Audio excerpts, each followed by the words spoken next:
go beyond your station. He realized at that point that this is not really Dajjal. But Ibn Umar, when he heard the Prophet ﷺ say that, said, shall I kill him? He was ready to just take his head off. And the Prophet ﷺ said no. Because if he were Dajjal, you would not be able to kill him. And if he wasn't, there would be no good in you killing him, because it would appear that Muhammad ﷺ was killing innocent people. Now, one of the companions, there was a particular occasion, this Ibn Sayyad, though Prophet ﷺ clarified that he really wasn't a Dajjal, the rumor had spread amongst the Muslims.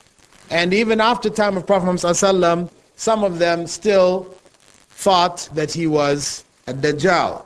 And there's a narration in Sahih Muslim, narrated by Abu Sa'id al-Khudri, in which he said, we set out to perform Hajj or Umrah, and Ibn Sayyad was with us. And when we camped, and the people dispersed, everybody else left, he found himself sitting there, and it was only him and Ibn Sayyad. And he said, I became worried. And Ibn Sayyad, when he saw it was just the two of them, he picked up his luggage and he brought it next to where Abu Sa'id was sitting, just to, because it's just the two of them. Abu Sa'id suggested him, I think it'd be better if you put your luggage under that tree over there, right? You don't want him to get too close. Then Ibn Sayyad went and did it. And he then, there was a goat there, he got some goat's milk in a bowl. He drank some and he brought it and offered it to Abu Sa'id. Abu Sa'id said, no, it's real hot, drinking milk at this time, I don't think it'd be good.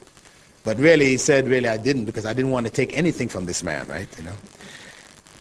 And when Ibn Sayyad saw that, what was happening, really, this was this suspicion, he said to him, listen, he came down, sat next to him and said, hey, I was thinking at one point to buy a rope, tie it from a tree and hang myself because of what people say about me. Talking to him, you're from the Ansar. And you know what Prophet Muhammad ﷺ said better than most other people. Isn't that true? Abu Sa'id said, yeah, it's true. And he said, that Prophet ﷺ said that a Dajjal would be a disbeliever. And I'm a Muslim. Abu Sa'id said, that's true. That's true. And he said that Dajjal would not have any children. He would be barren. And I have 2 children in Medina. Abu Sa'id said, yeah, that's true too. And he went on to say that Prophet Muhammad ﷺ said that Dajjal would not be able to enter Mecca and Medina. And I was born in Medina, and we're going to Mecca. Abu Sa'id said, yeah, really, what can I say after all of that, right? And then he went on to say, I know where he is right now. Abu Sa'id looked at him and said, may you suffer loss for the rest of your days. He just put a big doubt back in his mind again. For him to know exactly where, Dajjal was. But the point is that, as I said, he was known by the majority of the companions not to have been Dajjal. And Jabir ibn Abdullah had reported that he went missing when the Syrian army attacked Medina in the 63rd year after the Hijrah. And although his body was never found, people had witnessed that he had been killed.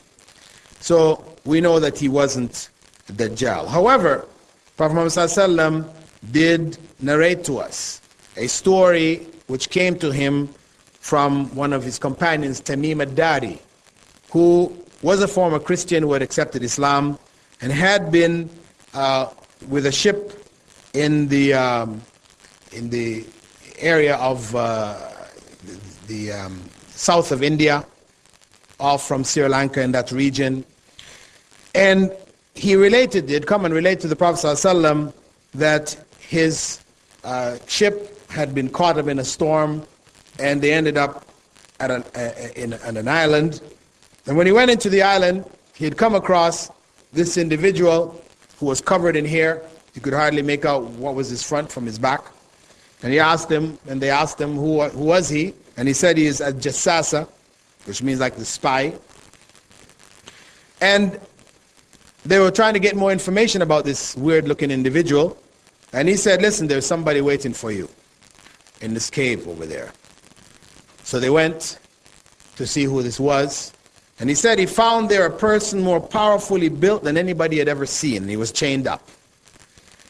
And they started to ask him questions, but he stopped them, and then he asked them questions about what was happening in Arabia and in Palestine, whether there was still water in the Sea of Galilee, and descriptions which indicated that he was aware of what was happening there. And then he asked them also about whether a prophet had come from Yathrib, which is the old name of Medina. And then after he got all this information, then he told them, he said, I am the Messiah, the Messiah. He claims initially that he is the Messiah. And of course, according to Christian belief, the Messiah, Jesus, was God. And he said, I will soon be permitted to go forth. So I will set out and travel across the earth. Within 40 nights, I will visit every town in the world except for Mecca and Medina. And that indicates to us that the Dajjal was alive from the time of the Prophet Muhammad ﷺ. Because Prophet Muhammad ﷺ accepted this narration given to him by Tamim ad-Dari and related it to his companions as truth. Now, some of us may want to question, how in the world could somebody be living, from that time till now? Right? But we believe that Prophet Nuh lived for how long? 1,000 years or more. We believe that people of the past did live for extended periods of time. Could be individuals, could be groups of people. So if we can accept that this is from the will of Allah, then we shouldn't have a problem accepting that Dajjal is still around from that period of time. Now, we'll go back to what to do in defense against Dajjal. First and foremost, we have to cling firmly to Islam, because those people who will fall into his trap will be people whose Islam is shaky. As he said, Prophet ﷺ had said that he would come to Medina, to the outskirts of Medina. And when Medina is shook by these earthquakes, the hypocrites, the disbelievers, people who have Muslim names, because obviously in Medina, the people are not going to have non-Muslim names, because non-Muslims are banned from Medina. But the Prophet ﷺ referred to them as hypocrites and disbelievers. They will come out. Their names will be Ahmed, Fatima, and all these names. They will come out and join up with a Dajjal. Meaning obviously that their faith was virtually non-existent. They were Muslims in name, but not Muslims in their hearts. So it is the first line of defense is to be, of course, sincere and to be true to one's Islam. And we should know what descriptions the Prophet ﷺ has given us about Dajjal. And we should teach it to our children. In the homes, how many of you have grown up in your homes and said that, hey, my parents told me about Dajjal? No, you grew up in the homes, you knew about Superman, you knew about, Pokemon and all these other foolishnesses, but do you know about Dajjal? No. This is a major failure. As parents, it is the responsibility to teach their children about Dajjal. Secondly, we should try to memorize the first 10 or the last 10 verses of Surah Al-Kahf. Prophet Muhammad ﷺ had said in an authentic hadith found in Sahih Muslim, Man hafidha 10 ayatin min awwali Surah Al-Kahf, usima min ad-Dajjal. Anyone who memorizes the first 10 verses of Surah Al-Kahf will be protected from a Dajjal. Of course, this memorization is not parrot memorization, where a person learns to recite the words and have no idea what it says. Now, please don't think that this is what this means, because,